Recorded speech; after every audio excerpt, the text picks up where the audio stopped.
Cuando nosotros consideremos que estamos ante una angina de patrón estable, es muy importante que la clasifiquemos a su vez también.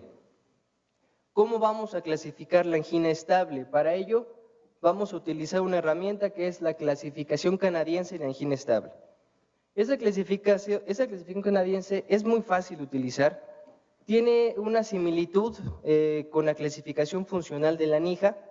De igual forma vamos a clasificar la angina en 4 clases en función de qué grado de esfuerzo desencadena el síntoma. De tal forma que una angina estable, clase 1 de la clasificación canadiense, va a ser aquella angina que se despierte ante esfuerzos mucho mayores a los habituales. Una angina estable, clase 2, va a ser aquella angina que se presente ante esfuerzos moderados.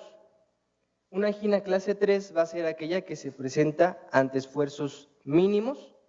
Y una clase 4 es aquella que puede llegar a ser incapacitante, que cualquier esfuerzo, el mínimo esfuerzo del paciente o aún en reposo, se presente el síntoma de angina. Ahora, por otro lado vamos a hablar de la angina inestable. ¿Cuándo nosotros vamos a considerar que una angina tiene un patrón de comportamiento inestable? Va a ser aquel síntoma que su presentación o la duración del mismo sea prolongada, generalmente una duración mayor a 20 minutos. Es muy importante que nosotros evaluemos la variable del tiempo. En este contexto clínico es fundamental el tiempo. ¿Por qué 20 minutos? 20 minutos aproximadamente es el tiempo en el cual una célula del corazón puede mantener su metabolismo anaerobio. Eso quiere decir que la interrupción del flujo sanguíneo a la célula, esta puede utilizar aproximadamente por 20 minutos sus reservas metabólicas antes de empezar a un proceso de muerte celular. Va a ser una angina de nueva aparición. Aquí es importante lo que les comentaba hace un momento, el hecho de hablar de estable o inestable no significa mejor o peor, significa únicamente los patrones de presentación y evolución del síntoma, ya que puede ser que a lo mejor un paciente debute con angina de esfuerzo, como lo vimos en el patrón de angina estable, pero no es lo mismo que un paciente inicie con síntomas leves a que su debut sea a grados severos. Entonces, una angina, aunque sea de comportamiento estable, que se presente con el esfuerzo, si ésta debuta en un grado avanzado, vamos a considerarlo como una angina inestable. Cualquier cambio en el patrón de los síntomas de una angina que previamente era estable, inmediatamente esto va a convertirla en una angina de patrón inestable. Y por sí sola, la angina posinfarto, o sea, la reincidencia de los síntomas anginosos 14 días posterior a un evento agudo, va a hacer que se considere como angina inestable. De igual forma, cuando nosotros consideramos que el patrón de presentación de la angina es inestable, tenemos que clasificarlo. ¿Qué herramienta útil podemos utilizar para ello? La clasificación de Braunwald. Esta clasificación es muy importante conocerla, y más en el primer nivel de atención o en un servicio de urgencias, porque también nos va a brindar herramientas para saber qué hacer, cómo actuar. Esta clasificación consta de 3 elementos que vamos a ir construyendo en la evaluación del síntoma. Número 1, vamos a tener un valor agregado por un número romano, el cual va a estar en relación a las características del tiempo de presentación. Vamos a otorgarle una letra en función de la etiología sospechada y vamos a otorgarle un número arábigo en función del grado de tratamiento que este paciente recibía. En cuanto al tiempo de evolución del síntoma, vamos a ver que una clase 1 va a ser una angina que no es de reposo, de reciente comienzo o con modificaciones en su presentación. Una angina clase 2, angina de reposo, y aquí lo más importante es que el episodio va a ser durante el último mes pero no en las últimas 48 horas. Y una angina clase 3, una angina inestable clase 3 de Bramwell va a ser aquel episodio que se presenta en las últimas 48 horas. En cuanto a la sospecha de la etiología, vamos a considerar tipo A, aquel tipo de angina que sospechemos que su etiología es secundaria a una ruptura de placa. Por ejemplo, aquí un ejemplo clásico que también es bastante frecuente en el medio hospitalario, podrían caber aquellos pacientes que efectivamente puedan presentar alteraciones en el aporte del flujo sanguíneo coronario, pero no por ruptura de placa, como podría ser un choque hipovolémico, un grado de sepsis severo, tóxicos, etcétera, que comprometan el flujo sanguíneo o el aporte de oxígeno a nivel miocárdico, pero no necesariamente una ruptura de placa. La clase B va a ser aquella en la cual nosotros sospechemos o consideramos que específicamente la etiología es por una ruptura de placa y trombosis intracoronaria. Y la clase C va a ser aquella que se presente específicamente en el contexto posterior a un infarto, la angina post-infarto. En cuanto al grado de tratamiento, vamos a tener tres categorías. El primero va a ser aquel paciente en el cual no ha recibido ningún tratamiento previo. Clase 2 va a ser aquel paciente que recibe tratamiento pero subóptimo. Y la clase 3 es aquel paciente que está con tratamiento máximo. De tal forma que con estos tres elementos nosotros podemos construir varias posibilidades de riesgo del paciente. En función de ello, vamos a poder otorgar un posible riesgo de complicaciones o qué riesgo tenemos de que este paciente pueda derivar alguna complicación cardiovascular mayor. De tal forma que, por ejemplo, si nosotros nos topáramos con un paciente en el que sospechamos una angina inestable, una clase 1 o una clase 2, en la cual la etiología que sospechamos sea secundaria a ruptura de placa, o sea, un 2A, y sin ningún tratamiento específico, o sea, un 2A1. Por ejemplo, esto nos puede motivar de forma inicial a valorar cuál es la causa secundaria que está causando el síntoma y a eso dirigir el tratamiento. Muy distinto a lo que representaría un paciente 3C3, que obviamente estamos ante una situación de mucha gravedad que seguramente va a requerir una intervención especializada a nivel cardiovascular. ¿Por qué es tan importante que nosotros entendamos esto? ¿Por qué es importante que sepamos diferenciar entre el patrón estable e inestable? Porque la causa de esa presentación es esto. A lo lejos quizás ustedes van a ver dos cortes transversales de un vaso coronario. Hay diferencias muy significativas en cuanto a la luz del vaso, ¿de acuerdo? Estos dos ejemplos, estas alteraciones en las estructuras vasculares, básicamente tienen la misma etiología. Es formación de una placa de ateroma con todos sus elementos, específicamente su capa fibrosa y su núcleo lipídico.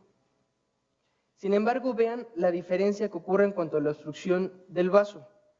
Vean cómo en este ejemplo el núcleo lipídico de la capa de ateroma y su capa fibrosa han tenido un crecimiento hacia la luz que ha comprometido de forma muy importante la luz del vaso. Obviamente esto se va a reflejar en el volumen sanguíneo que puede circular a través de esa obstrucción. Este tipo de presentaciones es generalmente, en la mayoría de las veces, la causa de los síntomas de un patrón de angina estable. Aquel síntoma o aquella angina que se va a presentar con el esfuerzo, porque es ese el momento en el cual va a aumentar la demanda de oxígeno. Al haber obstrucción de la luz del vaso no puede haber aumento de la misma y viene el síntoma. Pero mientras el paciente se mantenga en reposo es posible que el flujo sanguíneo que persiste a través de esta luz pueda ser suficiente para que el paciente no tenga ningún síntoma. Obviamente, si nosotros realizamos una angiografía coronaria a este paciente, es muy posible que detectemos el problema, ya que sería quizá muy evidente una afectación del medio de contraste a nivel coronario. Sin embargo, vean lo que ocurre aquí. Aquí, pues prácticamente no vemos ningún compromiso de la luz del vaso. realmente sería difícil que este paciente presente síntomas en esfuerzo, dado que no se ve comprometido el flujo a nivel coronario. Sin embargo, vean a detalle lo que está ocurriendo con esta lesión. No está obstruyendo el vaso, pero desafortunadamente, a pesar de lo pequeño, es una placa de características mucho más graves que esto. Si yo le hago una angiografía coronaria a este paciente, seguramente yo no voy a identificar el problema, no voy a ver una obstrucción del vaso y esto puede provocar que se escape al diagnóstico angiográfico. ¿Cuál es el peligro de esta situación?